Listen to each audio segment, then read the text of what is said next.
welcome. Thank you so much for joining us today. We'll get started in just a few moments.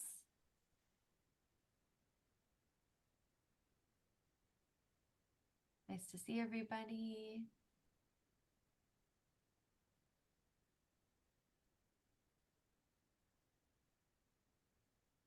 Happy Thursday, everyone. It's fairly sunny here in Toronto where I'm at. I don't know how is it for you, Chris and Drew?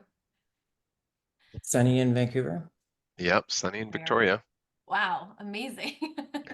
Yeah, cross Canada coverage. Yeah, there you go. That's awesome. Although I think later today we'll get a little bit of thunderstorm, maybe some rain in Toronto. So kind of switching places with where you're at. Awesome. I see some folks trickling in. Thank you so much for joining us today. So I think we're just a minute over. I think we're good to get started, and then just let more folks join us as we kind of go along. But I will start just by saying hello, everyone, again. Thank you so much for joining us today. My name is Hannah Holmes, pronouns she and her. I am the program director here at PLEAC, the Public Legal Education Association of Canada. In the spirit of reconciliation, I acknowledge that I am located here in Toronto, Ontario, on the traditional territories of the Mississaugas of the Credit, the Anishinaabe, the Chippewa, the Haudenosaunee, and the Wendat peoples. I also acknowledge that Toronto is covered by Treaty 13 with the Mississaugas of the Credit. Today, this meeting place is still home to many Indigenous people, and we are grateful to have the opportunity to work on this land. June is National Indigenous History Month, so it's especially important to take time now, next month and onward, to reflect on how colonialism has impacted all our worldviews.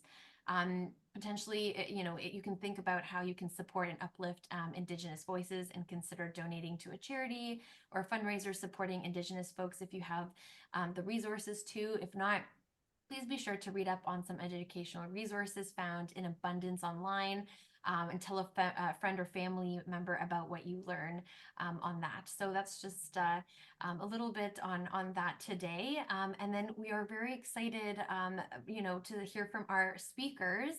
Chris McGrath, founder, software consultant, designer at Tangowork. Andrew Jackson, digital and content lead at People's Law School.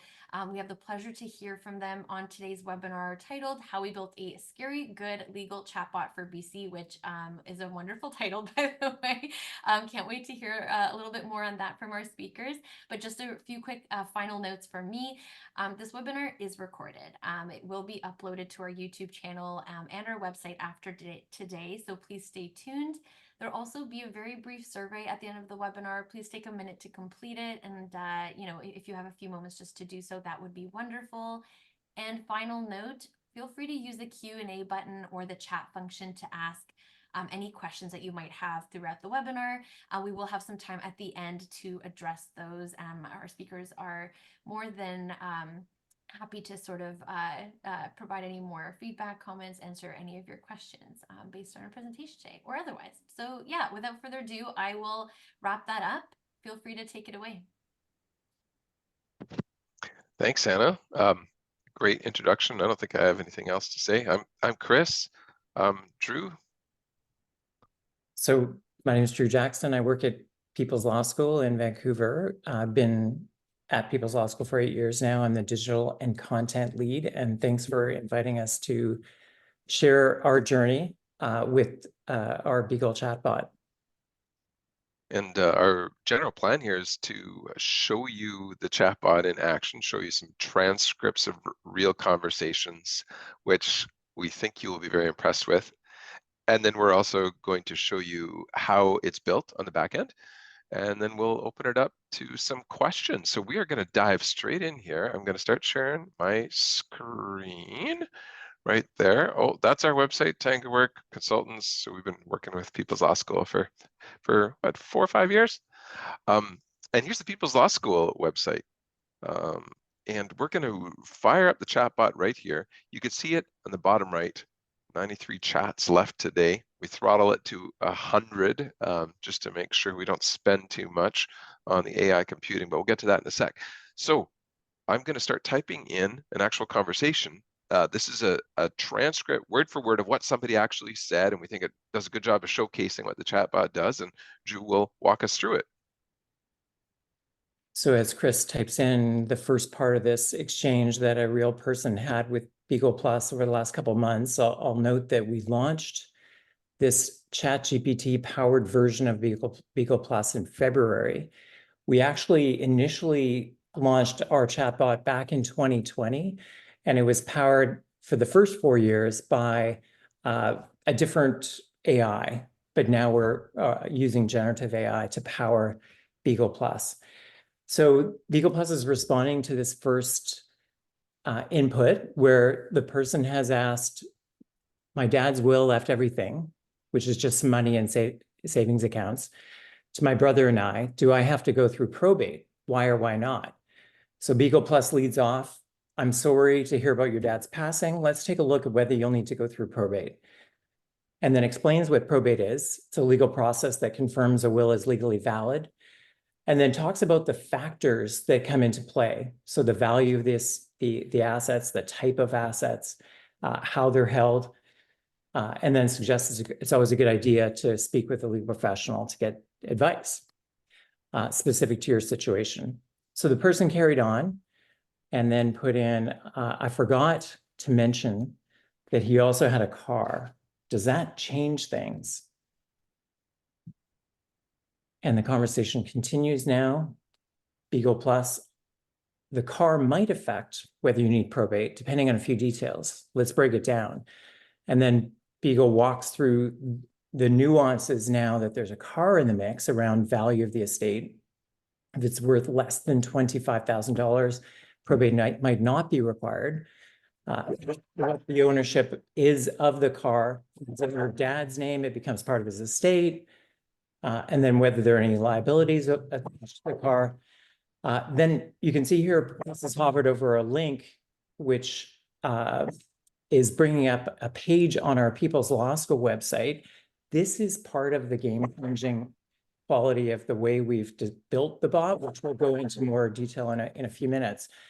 But it's looking at pages on our two principal websites, People's Law School website and Dial Law. And here we've got a page, my spouse died, what happens to a loan we took out together, which Beagle has folded into the response. The person's now going on, do I need a lawyer? I contacted one and they quoted a fee I can't afford. And Beagle now considering that and providing a response explaining probate and estate issues can get expensive.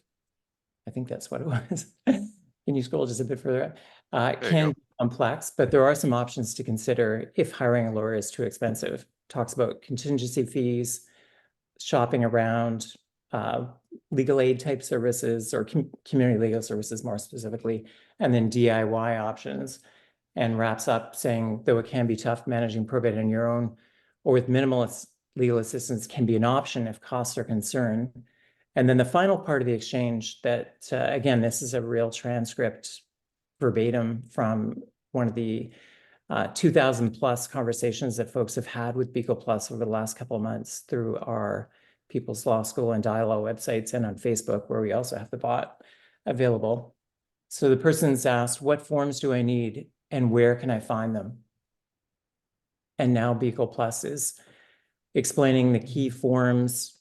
There's an affidavit of assets and liabilities. There's a certificate of wills notice search and some other pieces, and provides, and this is key, Chris has hovered his mouse over these, and so you can see in the very bottom left of your screen, I think, that these are pinpoint links to forms and other resources that are linked at a minimum from our site. So it's not grabbing links from ChatGPT writ large, the full large language model that's harvested, so much of the internet and beyond, but rather from our two principal websites, as mentioned, and what those two sites link to. And so part of the responses are pinpoint links to on-point resources, in this case, some of the forms that people are needing to work with. So a critical piece here that we've seen throughout this conversation really is this information is specific to BC, providing linkages to our sites and other BC resources. And so people can be confident, it's accurate, and reliable, just as they would when landing on our site. And we should note, like, it's a transcript of what the user said, but what the chatbot says is different every time. It's generative AI. But we're so confident in this because no matter how it answers the question, it always answers it bang on. You can see at the bottom of everything the chatbot says, it just asks, was this helpful so far? And we collect all that. And if we go to a dashboard, if we just look at like this year, here's our performance dashboard. We see since we launched about, is it 10 weeks ago now, Drew, or 12 weeks? Almost 4 months. Actually, it was Almost 4 mid-February. months. Okay. Yeah. So you can see it's had 2,095 conversations. We haven't done any promotion except talking about it in webinars like this. But you can see it just climbs up every month. Average conversation length is about two things that the person asks. They ask their first question, usually a follow-up question. And you can see 85% of people say, yes, this was helpful, which, Drew, you say that's a pretty impressive score, right? We like to think so. We ask this question across everything we do. We average as an organization 82% as to people saying, yes, this was helpful. And that ranges from our websites to, on the high end, we get a 99% helpfulness rating from our webinars that we offer at People's Law School. And so Beagle Plus now is right in the sweet spot of our best resources, and significantly up from what we were seeing prior to cutting over in February to this GPT-powered version of the bot. Mm-hmm. So a question might arise, can ChatGPT do this on its own if you just go to the website? Well, first of all, certainly not on the free version. The free version, ChatGPT 3.5, we did test with that, and it even integrated tightly with our content. It was scoring low. But even if you're using the paid version, ChatGPT 4, it certainly won't reference our content or your content if you were to do something seriously or similarly. And you're not going to, of course, get that nice integration with the website where you basically have a guide here just sitting alongside as you browse the website that just lets you, click, and then you can see the page it's referring to. But what we found is that the accuracy, 60 to 80% of the time, you'll probably get an accurate and safe response in ChatGPT itself. But is that good enough for you? What we found, what are we looking at now, Drew, in terms of accurate, safe responses? Totally. So we have members of our team reviewing every conversation that out of those 2,000 plus conversations over the last 4 months. Chris has brought up here on the screen the conversation log that is happening behind the scenes. We can speak to this in a little more detail in a moment. But for now, what we wanted to just highlight is that the transcripts of the conversations are here. By the way, they're scrubbed for personally identifiable information, a key piece of preserving privacy of those who are interacting with the bot.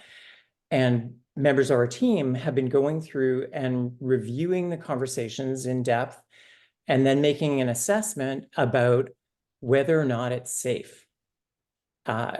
We also are doing a few other things. We're categorizing by our taxonomy of topics and so on. So far, with 2,000 plus conversations, we've flagged 7 as unsafe. That's a 99.7% safety rate, if you will, which we love it to be 100%, but 99.7 is we feel pretty good about, in that we are able to help so many more people with helpful, on-point information in a conversational style than we could help as a group of a small but mighty team of 10. And we'll go back to that in a second and show you how we address it when we do find one that's not accurate. But let me take you on a little tour of how it works on the back end before looking at some more examples of conversations. I'm just going to Let's see, share keynote again here. Okay, I think you're seeing that. So how do we build it?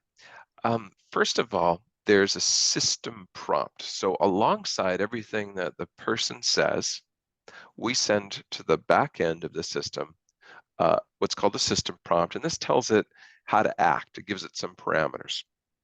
So we tell it, this is a simplified version, but we tell it things like, you are Beagle, a kind, empathetic AI chatbot from People's Law School. You answer questions about the law in British Columbia, Canada. Answer with empathy. Write at a grade 8 level, Flush Kincaid. Think step by step.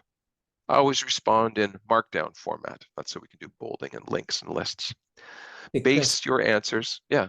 sorry to Oh, am I jump in, not but showing? I think you're intending to show that slide and it's not come up on the screen. So Okay, let me you try can one see more your time. slide deck, but it was stationary. Now How's that? we're good now. Yeah. Okay, sorry.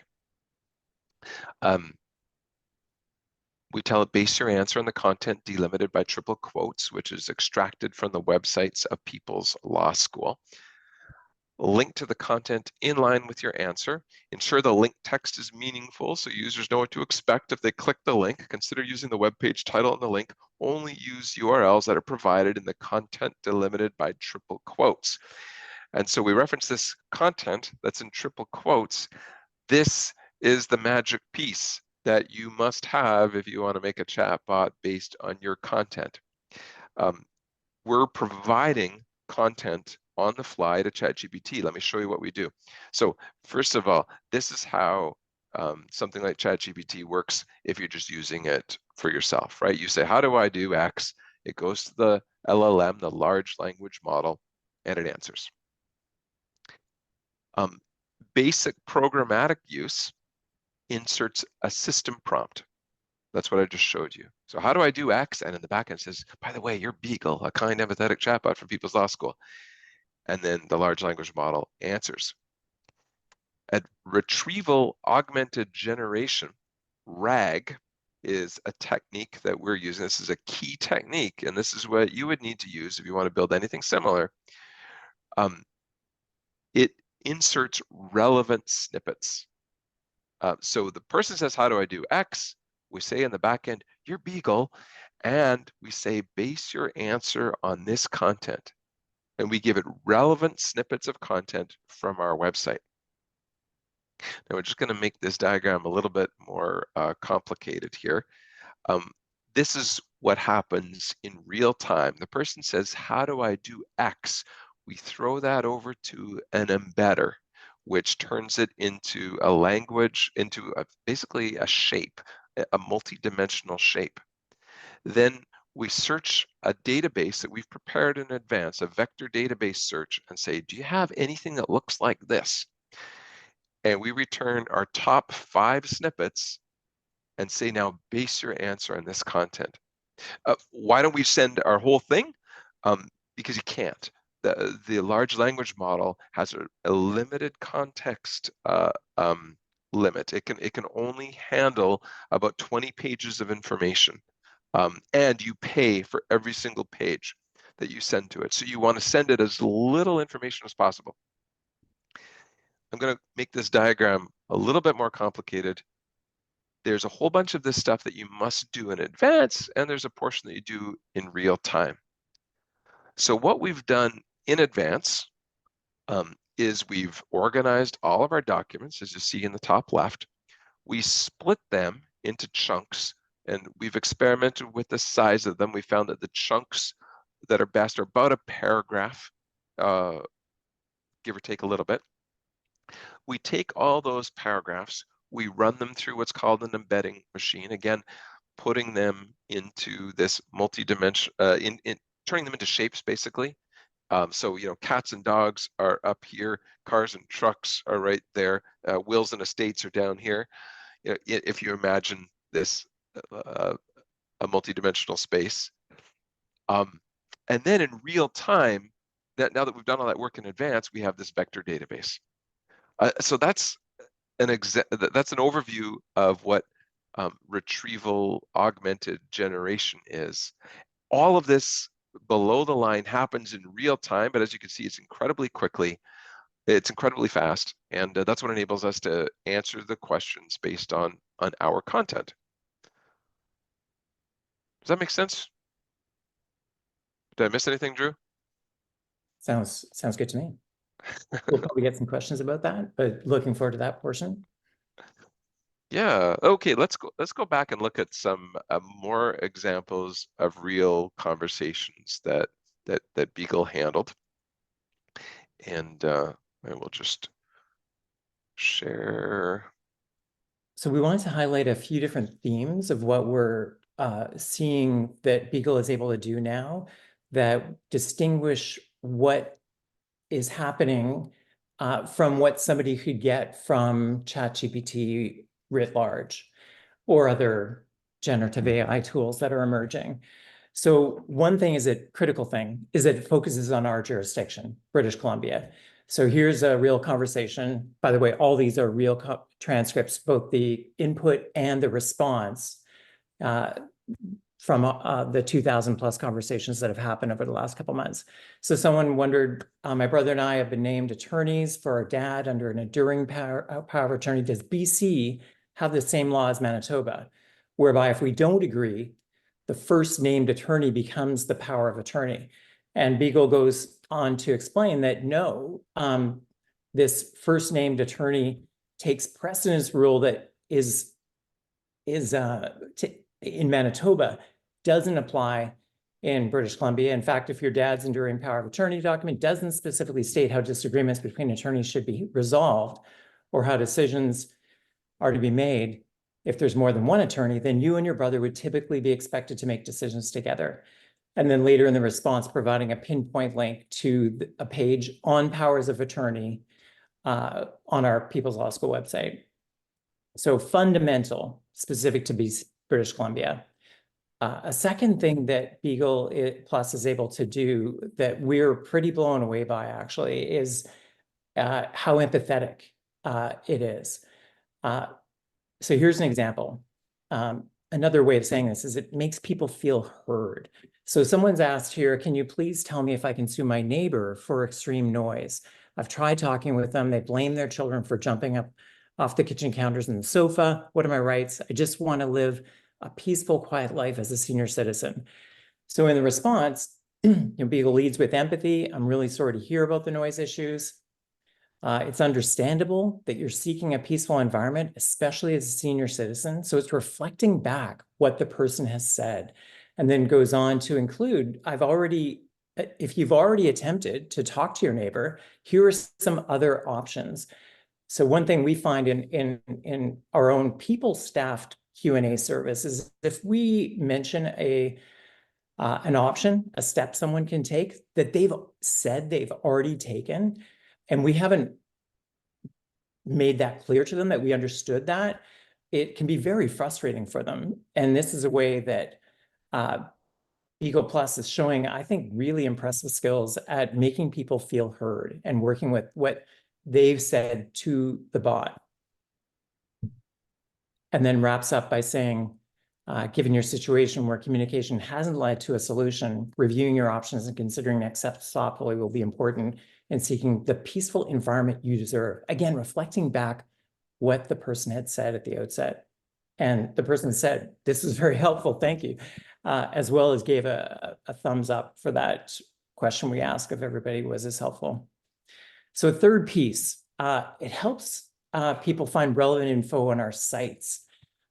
It's like a super powered search engine. So here, someone has put in, as a manager, am I entitled to a statutory holiday under the Employment Standards Act? And Beagle has responded, if you're a manager, the rules for statutory holidays in BC might not apply to you. And then gives a pinpoint link to exactly, that's actually a link to the section of the Employment Standards Act that is like exactly this point, that the statutory holiday rules don't apply to managers. And then goes on to say a bit more and provides a link to our page on our website that expands on that topic. So it's, as I say, turbocharged search engine, right to the response often of exactly what the person is asking for, something that would have taken most people a long time to hunt out. Well, hopefully not too long. We think our actual site search is pretty good too, but this is even stronger. Then a fourth piece is, and these are almost getting more important each time, although actually they're all important. Explains the law in ways that people can understand. So here's an example. What's the difference between annulments and divorces? And Beagle Plus is offering a paragraph each about an annulment is this and a divorce is that. And so to put it simply, an annulment is like hitting a "this never happened" button on a marriage, while a divorce is like pressing stop on a marriage that was real but now needs to end. And this analogy is not in our content. It has arrived at this analogy on its own.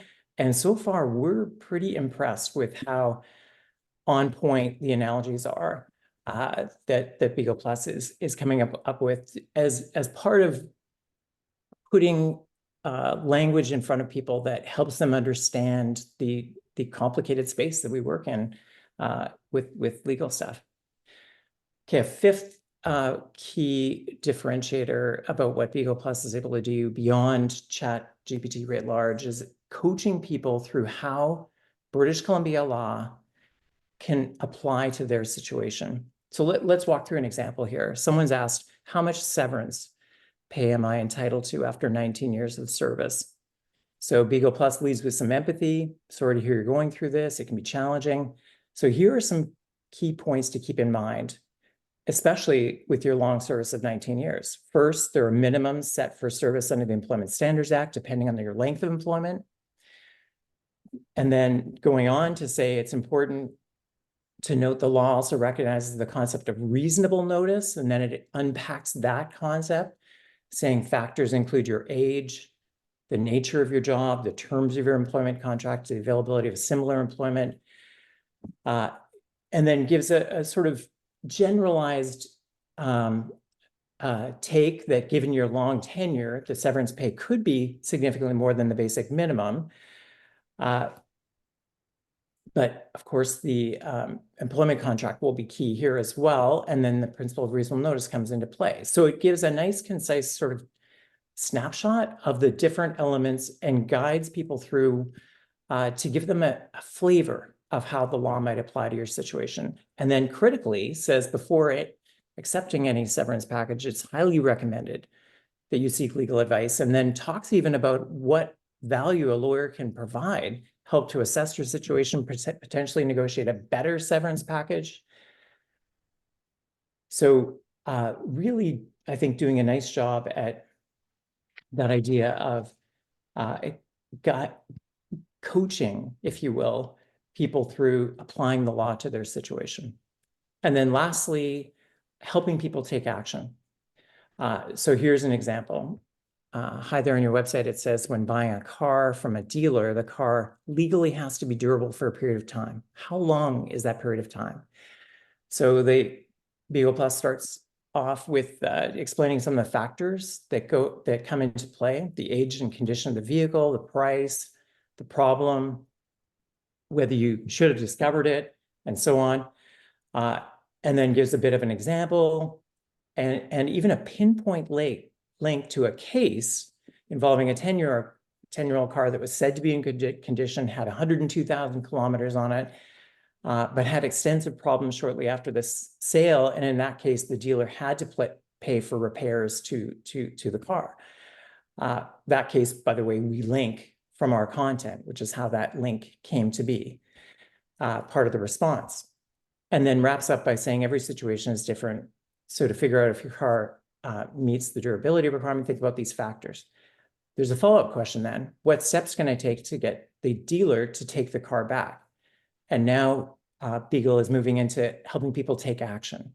So it explains, here's some steps you can follow, decide what you want, then contact the dealer, coaches them on what kinds of things they might want to say to the dealer. If that doesn't work, then talks about sending a complaint letter. And here, it's providing a pinpoint link to a page on our site that is a template complaint letter for exactly this situation. So really, and then provide some other options as well. But really guiding people through options to take action, which is, again, a differentiator from what someone would likely get from using a generative AI tool writ large. Because critically, this is leveraging the content on our website. And I'll end on this by saying this is key. This whole retrieval augmented generation approach that we're talking about is the game changer in my mind. Generative AI, more broadly speaking, is a big deal, obviously, beyond our space. But what's making it really tantalizing for our work in the public legal education space is using your own content and pairing that with the power of these generative AI tools. And it's that combination that is we think, leading to the kind of results we're seeing after 4 months with Beagle Plus. We'll just show you a little testing interface that we use. So this is only for our use, and it's an ugly interface that we wouldn't want to put in front of our clients, but it helps us understand what Beagle Plus is thinking.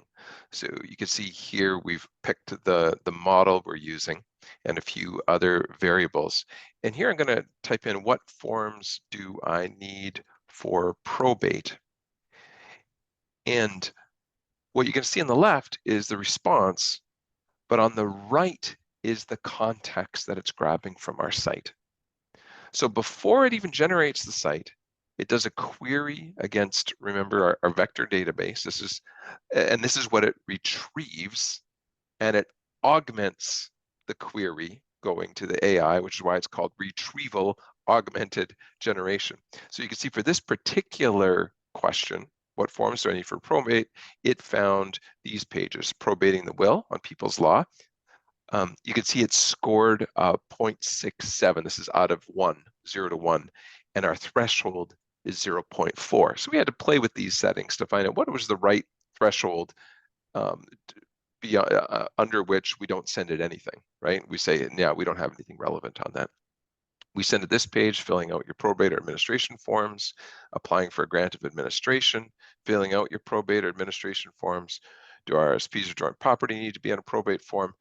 And that is the information that we're sending to ChatGPT for this particular question and saying, answer the question based on this. Now, if we don't have any results, we send it a different prompt. If we don't have anything that meets that minimum score of 0.4, then you can read this. This is the prompt, no results. Then we tell it, however, you have no information about what the user said. Answer with empathy, write at a grade 8 level, and so on, but reply that you have no information about that. So that's what we do if there's nothing in our system that is relevant. Just as a side point, you can see that this conversation that we've just had costs 1.5 cents so far. So we added this little calculator early on so we could figure out what is this costing. And interestingly, when we started, a conversation like this was more like 8 cents, and the cost has gone down and down with every new model they've released. So now we're at 1.5 cents. If somebody has a long conversation, it could run up to 10 or 15 cents. So keep on plugging your questions into the Q&A or the chat. We're going to come back to them. But I think we want to talk a little bit about some of the lessons we've learned. I guess the first lesson we've learned, right, Drew, is that ChatGPT 3.5 is certainly not good enough, right? That was a lesson we learned early on. Yeah, we did. We took a cluster of questions that we'd received through our People staffed Q&A service, which is available through our People's Law School website. I think we had 30 questions initially and added another 10 or so. So 30 to 40 questions. And we ran those questions through ChatGPT 3.5 using a bunch of variations like prompt wording, and Chris was showing some of the dials we were playing with around the size of the chunks and so on. And the short answer here is that ChatGPT 3.5 was just not accurate enough. It was Chris described 60 to 80%, roughly speaking, broadly speaking, in terms of providing a safe and accurate response, was just, we felt that that's just not going to cut it, not even close. And as described earlier, we're with this live bot now at 99.7%. So qualitatively, like orders of magnitude better. Quantitatively. Quantitatively. Yeah. Nice. And we can fix the errors too. So let's look at an example. You said we've marked just a couple of conversations. So if Yeah. we search through our database, here are the 7 conversations that we've marked unsafe in the past 4 months, and we'll take one right here. Try that one on March 1st. So this was one where somebody was asking about their entitlement to paid sick days. The law on this changed a couple of years ago now in British Columbia, and Beagle will summarize the exchange. It's talking about, to be eligible for the paid sick days, you have to have worked for 90 days. And so someone asked, what does it mean to have worked for 90 days? And Beagle's response here talks about a total of 90 calendar days, not necessarily consecutively. That's not accurate. It's actually, the law is around 90 consecutive days. So what we did the next day after we saw this is we added the word consecutive. This one was truly that simple in terms of a fix. If you go to a paid sick days, sure, he's taking another way there. So here on this page on paid sick days under your entitlement, I think the first accordion there. So the third paragraph, you must have been in the job for at least 90 consecutive days to qualify for these leaves. So we added the word consecutive. Otherwise, it remained untouched. And then that night, the routine that Chris described happens every night to capture any changes to our content and place those changes in the vector database that is then used to have interactions with ChatGPT. And the next day, Beagle was nailing the response. 90 consecutive days. Yeah, we found being able to make those changes quickly was really important. So what we did was we built a web crawler, and we crawl the people's websites every night, and we just look for differences. So we see what was this page yesterday? Did any change happen? If a change happened, then we reprocess that page, create the vector embeddings, put them in the vector database, and then when we wake up the next day, the problem, well, in this case, was fixed. So it grabs them right away and it gets it. So that's how simple it is to fix what we would consider an unsafe response. No, it was that simple. It can be, but yeah, okay. some of them, taking a little bit more consideration about like, why is it getting the response not quite right? And we have to kind of use that environment that that Chris showed, not Beagle, what we call Smart Beagle. This one here that he's bringing up. This helps us troubleshoot responses that are not safe. We put the exact string that someone searched with into this Smart Beagle interface, and we look closely at the chunks that are coming back, so that we can see, was it that the information that would have helped make that an accurate response is just a bit too far away from what the search grabbed here on the fly, or is there some word missing, like that consecutive one, or something else? But what is encouraging is we've been able to very quickly, with each of the times that we got an unsafe response, make adjustments that fully addressed that initial response that we considered to be unsafe.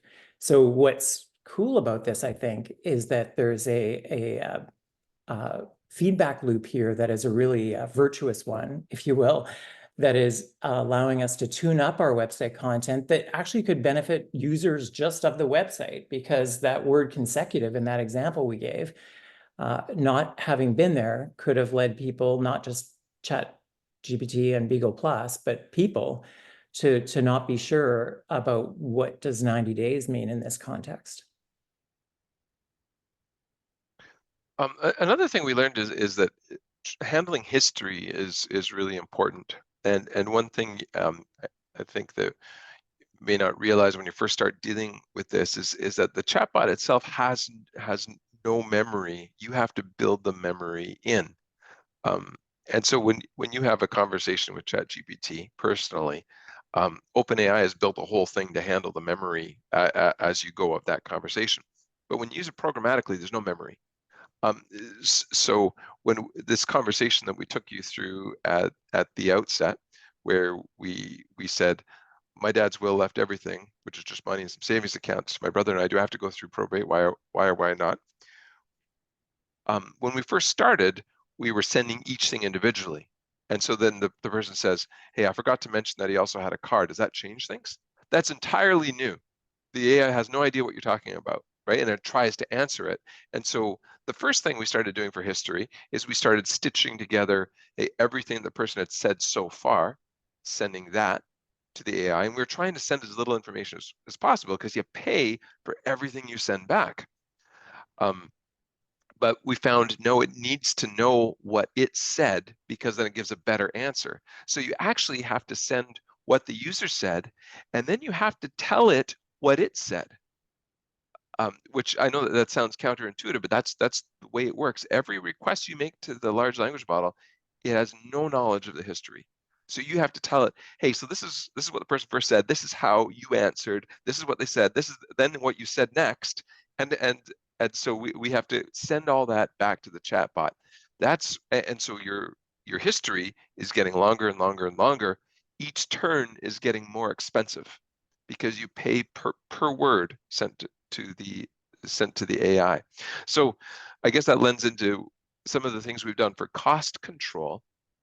First of all, we've limited the turns in the conversation to 8 turns. So the person can say 8 things and the chatbot can respond 8 times before that's the end of the conversation. Now, as we showed you in our dashboard. That's per day effectively. So someone could come on the next day and have a fresh start. Yeah. And you see that's well within the average. Most people say 2, so that's not going to be a problem. We also limit the daily conversations to 100. We haven't hit 100. We're just worried about the CBC article that hits. If we got covered in the news media or something, then it could blow up, and we could have $1,000 bill on a day potentially, right? So we throttle it at 100 conversations. We've never got near that, but it could happen. We also make sure that the person is really a human. So you probably, I think if we reload this and open it up, see this little verification down there? It's just an automatic CAPTCHA type thing that makes sure that it's a real person, because we don't want a bot to be scraping this somehow. And because that could have a cost impact as well. Oh, and you see it's starting, because I've now sent 6 messages. It's just saying, hey, you're limited to 8. You've got 2 left. Good stuff. So say, Chris, I noticed we've got a few questions coming in on both the Q&A and the chat. Do you want to start answering some of those, or was there another? Yeah, no, I think so. Do we have some big call to action? We want to say, hey, you should get started, right? We're glad we started early, eh? Drew. In fact, to give you the history, we started 4 years ago, right? When chatbots were terrible. Well, terrible is maybe too strong, but they were it was early days, and we were at the time quite, proud of our early Beagle, Beagle 1.0, we sometimes refer to it as. But it wasn't, it was a scripted decision tree effectively, depending on what someone said. We had a prepared script that would respond. And the sad truth is that it just wasn't able to match very well with what people were asking. And we were kind of limited in our scope of what we could respond to, because we had to craft conversation scripts for everything that we wanted to provide a response to. So this chat GPT powered bot, specifically ChatGPT 4, like we talked about, is such a game changer for being able to provide helpful responses across a wide range of topics that are linking to our stuff in a pinpoint fashion. Mm-hmm. So just to cover some of the oh, sorry, Hannah, do you want to jump in? No, I was just gonna say, I feel free to check out we have a question or two in the chat and then in the Q&A. So feel free to, Yeah. So Dave asked about understanding when, how does it understand when to pull from an external sources, like a legal case car example? I think Drew mentioned that legal car case example is actually in the People's Law School content. So we've told it very explicitly in the system prompt, only use links that we provide to you from our content. And that's huge because everybody has probably heard about examples, some very notorious ones where in the legal space, where ChatGPT writ large was making up a hyperlink, even making up occasionally cases that were its best guess about words that would follow, as a predictive language model.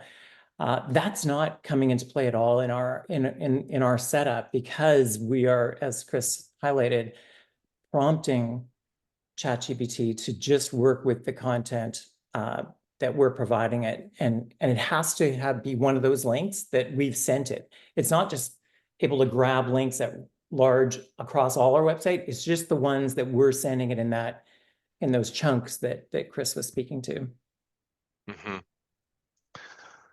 There's a question from Tally about, does the chatbot cover all areas of law? And when we looked at that, what we call Smart Beagle, our content has to score above a threshold before we attempt to answer the question. So if you ask a question about an area of law that is not covered in the People's Law School site, then we've told the chatbot to decline to answer. Now, the reality is that a high percentage of topic areas people are asking about are covered across. We actually have two sites that Beagle is using, our People's Law School site and our companion Dial Law site. And so across those two sites, we have very comprehensive coverage of all areas of law, not necessarily the exact point. So there are some occasional pinpoint issues that people are raising where Beagle is coming back and saying, I don't have any information on that, exactly as that prompt is encouraging it to do. But I would say we haven't done an assessment of exactly the percentage, but it's something under a couple percent. It's not very many. Beagle is able to handle a high percentage, something like well into the 90% of the questions people are asking. There's a comment, I don't know if it's about ChatGPT 3.5 being frozen in time. I don't know if this is just dissing Chat 3.5, but GPT 4.0 is also frozen in time. All language models are frozen in time. In that it is prepared in advance through massive amount of computing, and then it's frozen. And so the only way you can kind of give it current memory is by injecting things as you use it. So yeah, every large language model is frozen. It doesn't real-time update or anything like that. You can make it seem like it has access to real-time information in the same way that we're doing, is when you prompt in the back end, you slip it in some relevant context, but the model itself is frozen. Yeah. Hey, how about this one about the anonymous, the overall word count, Drew? What is it for the People's Law School website? Oh, where are we there? Sorry, I didn't see that Oh, one. it's in the Q&A. What is the overall word count on People's Law School website?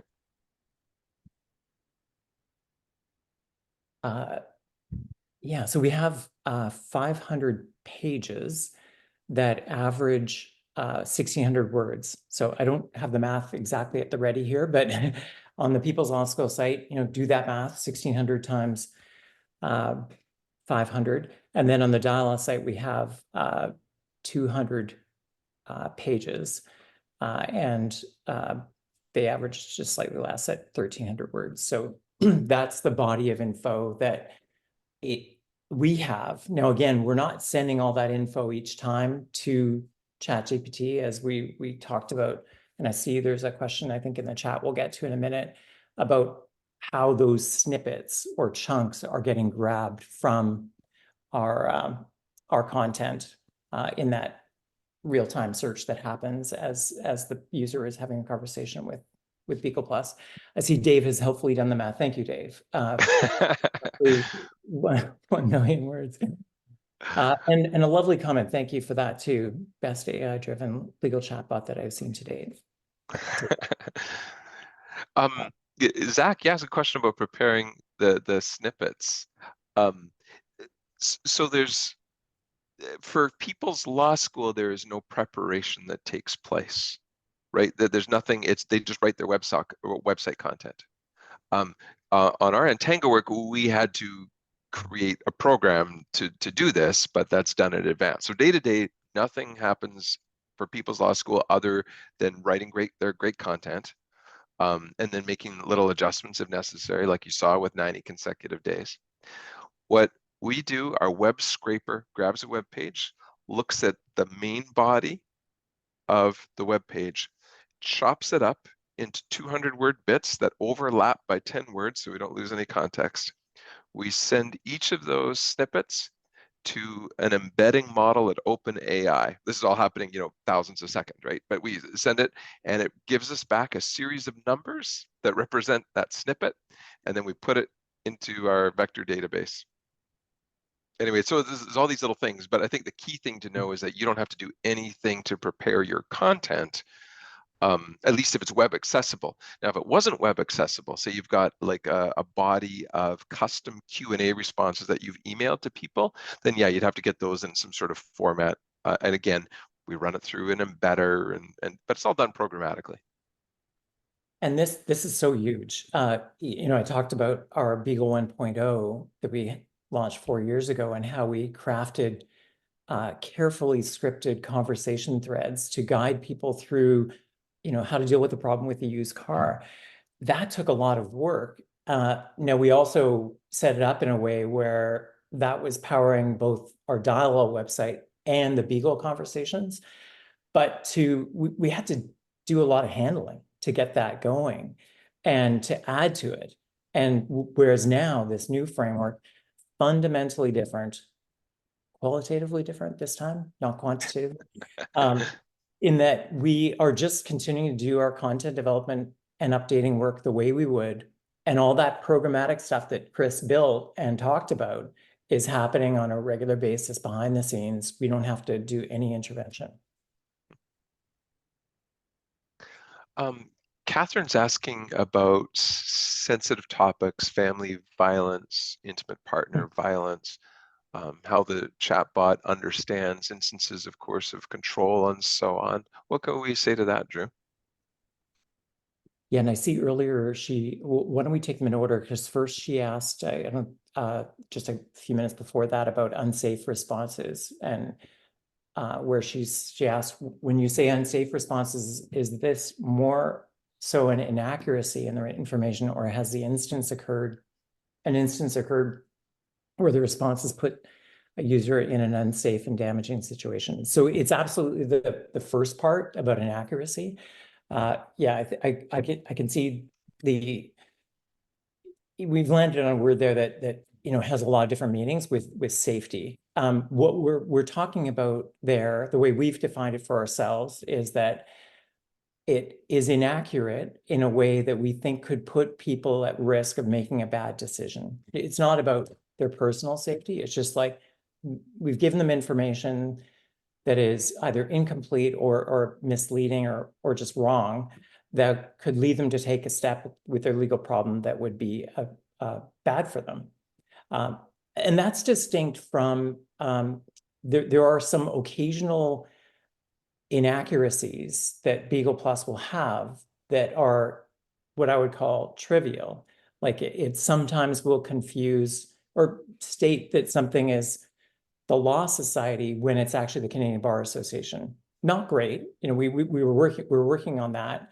And it's not like that happens every time, but it's an example of something like, that's not great, but a person can make that response and nobody's legal problem is going to be damaged into significantly impacted their journey as a result of that kind of inaccuracy, which is why we landed on not using just inaccuracy because we didn't want to lump all types of inaccuracy into one bucket, and have distinguished safety as being what we use.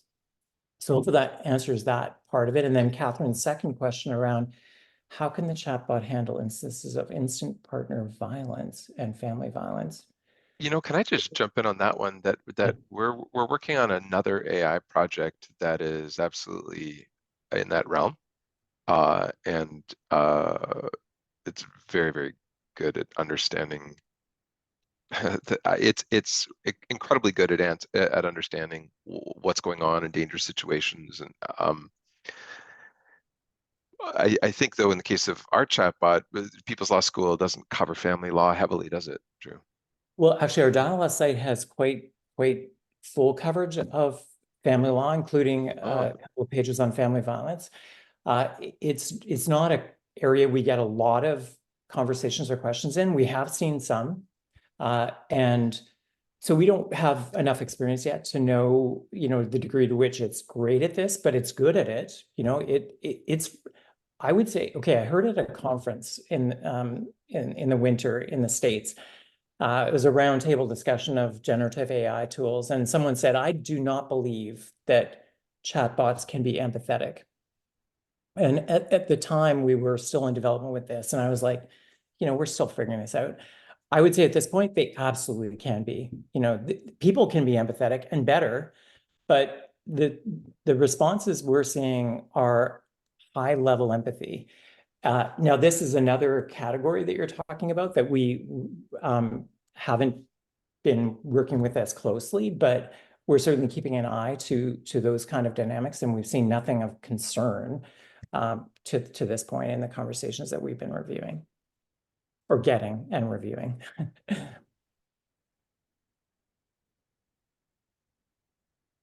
Is there another question to Zach? Yeah, Zach is just talking about development budget, and Patricia's the executive director of People's Law School. She's on the call. She can jump in there. And here, Patricia has been working I've been working alongside Patricia at People's Law School for 8 years now. And Patricia, I don't know if you're able to be elevated to provide some thoughts on Zach's question about budget and cost. Yeah, I think I could say from our end as developers that it's highly variable based on all of getting a prototype chatbot up. It can be quite quick and easy. It's putting it into production that is scary for a lot of people and can cost more depending on how exhaustively you want to proof it and test it, and what kind of logging and analytics are required, what kind of privacy and security considerations are in place, what platform it's going to go on. But I could say it's going to be 5 figures, and if you are particularly, for some organizations, it could be 6 figures. Yeah, I can answer the second question first, and the second question had to do with what is the operating cost for the chatbot and let's break it down in a monthly basis and then a yearly basis. What you're going to need you're going to need an account with Amazon Web Services, and your second thing you're going to need is an OpenAI license. Third thing you're going to need is a piece of software called Pinecone. And then the other thing will be a hosting platform for the chatbot, and that is Vercel. We've combined it all, and we've come up with a rough estimate of about $205 per month, which works out to be $2,451 per year. Now that's just the maintenance cost for the chatbot. You also have to factor into it. We have our contractors, our legal contractors, who are checking in periodically to review the progress of to review the performance of the chatbot, and there's their time, so that is factored into that. So there's just a rough estimate of the hard costs vis-a-vis the software and the and the human effort, and that, you know, needs to be translated into dollars too. As for the development cost, it's hard to say because we went through two major phases. The first one was a development of the non-generative AI version of the chatbot, which you wouldn't use today. The second is the development of the generative AI chatbot. And I'd recommend, I don't think you disagree with this, Chris. Don't do it yourself. I'd recommend retaining a contractor to do it for you. And so I think probably Chris's estimate of 5 figures would be an accurate one. Yeah. Sort of at time, but we can speak really quickly to Paula's question about personal info. So we are scrubbing. We showed you those logs that we review, and before something is saved in there, we scrub it of any personally identifiable information. So any names, phone numbers, addresses, that kind of thing. But what the user says still goes to OpenAI, much in the same way that, you know, with your emails are on Google's servers or Microsoft servers. Any API use, it's programmatic use of OpenAI's service, they promise not to store it or use it for training. And you know what, we're going to go over, but yeah, the large language model does not learn from what anybody is typing.